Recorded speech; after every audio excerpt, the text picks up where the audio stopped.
William Dawes here on our next installment of 52 Weeks of Why. Really excited for our guest this week. Last week I went into why I'm doing the 52 Weeks of Why. Just a brief explanation. I hope you found that valuable, and thank you for being on this journey with me as we learn from other people what motivates them and what their why is. This week I've got David Lazowski with me. Laz, as you'll hear me refer to him the rest of the call. Laz is a kindred spirit. We think so alike, and we became friends very quickly after we met one another. And I really look up to Laz as a mentor and a friend and an influencer. And I want first thank you, Laz, for being here. I appreciate you taking the time. I know you're busy. Oh, my pleasure to be here. And I want to say I remember meeting you, and I'm glad that the way our relationship has developed and becoming friends with you and actually being able to learn from you has been really, really neat, and continued success to everything that you have going on. I'm excited to be here with you today, and I think what you're doing is very cool. So although we'll talk a little bit about my why, I'm interested in seeing all the whys that you accumulate over the years. So very cool thing that you're doing. Thank you, my friend. So just to give you a little history of Laz, Laz is a regional senior vice president at the company I work for, Fairway Independent Mortgage. He's in the New England area and oversees about 200 people himself. He's a father, a husband, and a dedicated boss. One of the few bosses that I've had the pleasure of encountering that really wants to build up his people and wants to see them sort of fly away like butterflies after he builds them up, instead of stifling them down and keeping them with him. That's a very admirable thing in my mind for someone who oversees, who is a leader of other people. So without further ado, Laz, tell us your why. My why, and thank you, William, for that introduction. When people think about their why, a lot of times it can change. You can have a very basic why. Over time, my why has evolved, and it's really about giving people second chances and opportunity. And when you spend some time developing your why, because it is so critical to what we do, right? Because all of our actions, all of our motivation really comes from your why. And until you know your why, it's hard to consistently execute with passion about what you're doing. So coming to this point has been part of the journey, and it's evolved over time. But one of the main things that I've realized is I've been so fortunate to be given a second opportunity, or an opportunity in life, that I don't want to waste it, and I don't want people around me to waste it. And I want to be able to give people that same great chance and great opportunity that I've been given. And, very briefly, I think it starts just knowing that I'm fortunate to even be here. Both my mom and dad, and William, we've talked about this in the past, a little bit about our story, but both my mom and dad, who are still alive with us today. My dad is turning 90 this year. My mom will be 85. But both of my parents are Holocaust survivors. And when you come from that lineage, when you come from that background, you better be, number one, appreciative that you're here. And number two, you have a perspective on life that's very different. And what seems to be a big deal or a pressure to many people really shouldn't be interpreted that way, right? Just knowing that your family has gone through some of the worst atrocities and survived gives me a lot of perspective, and it allows me to look at things and say, hey, whatever we're going through, isn't as big a deal as it is. Let's keep it in perspective, right? No matter what it is, if it's a tough loan, a problem in a relationship, whatever you're dealing with on a daily basis, keeping perspective helps to really develop your balance, and then being able to give people an opportunity to grow and to learn and to give up control. This is all part of the why, right? It's about second chances, giving people a chance to be as fortunate as you have. And that's what has helped a lot. So that's a lot of my why. It might not seem totally clear as we talk about it, but the why is really about second chances, about opportunity, and paying it forward. So in the morning when you wake up, this why is every day then when you wake up a second chance? Every day is an opportunity. All we have is time, right? Time is the most precious thing we have. So my why is, how am I going to have the best possible day? How are other people going to have a great day because I get to interact with them? And that's incredibly motivating. If you can just interact with enough people in a day, and each person you interact with, you're giving out something positive to them, for me, that's incredibly motivating, right? I learn from them. If they learn something from me, great. But that's really gets my juices going, right? Because if you solve problems, especially in community, right? I don't think one person has all the answers to anything, but if you can interact with people and you get some real community going in a very communicative way, that will propel you further in what you're trying to do.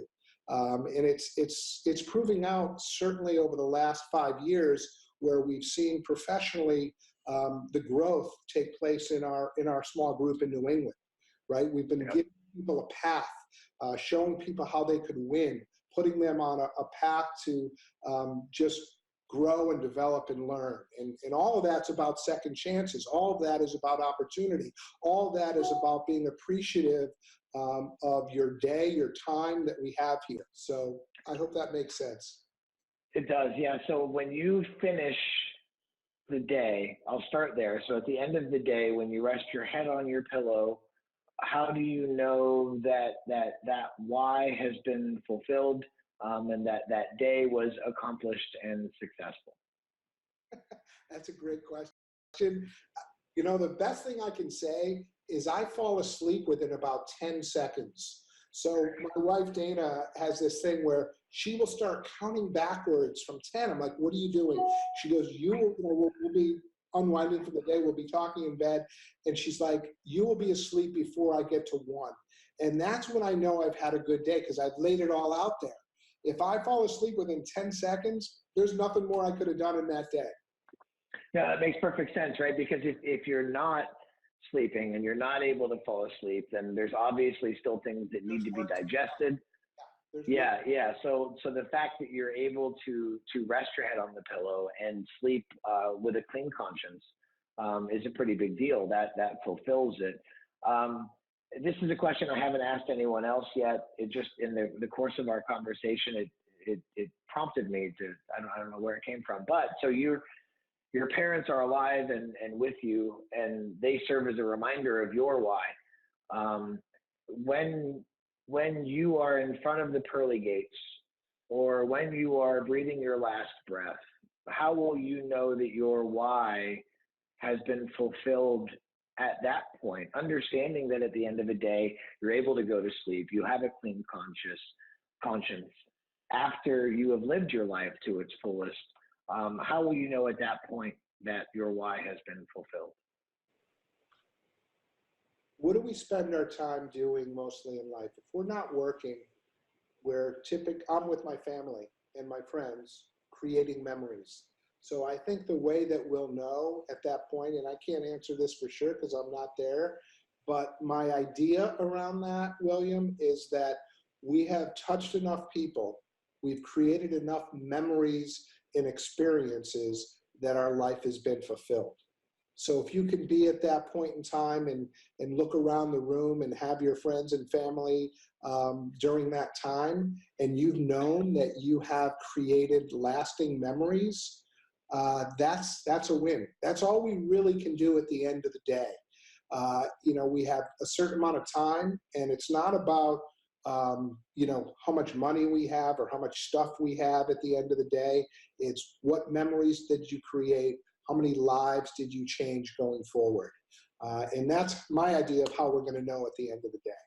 I love it. So I kind of picture your spirit or my spirit hanging around long enough to bear witness to the people who are coming to celebrate life, and celebrate our lives or your life. And I feel like that would be that moment, right, where you see all of the lives that you have impacted, and you see all of the people that you've had a positive impact on.